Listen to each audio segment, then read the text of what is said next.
So today, the celebration of the 10 years milestones that we've hit, the fact that we've delivered and engaged with over 100,000 school children across 500 schools within the region, absolutely fantastic achievement.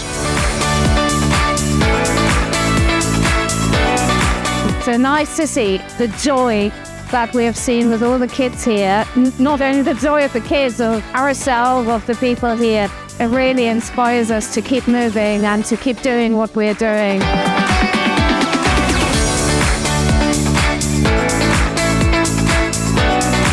It's really important that we create an inclusive environment because we really want to encourage a diverse pipeline of future talent, and we really want to show that regardless of your background, where you come from, who you are, you can have a really great career in advanced manufacturing and engineering if you want it.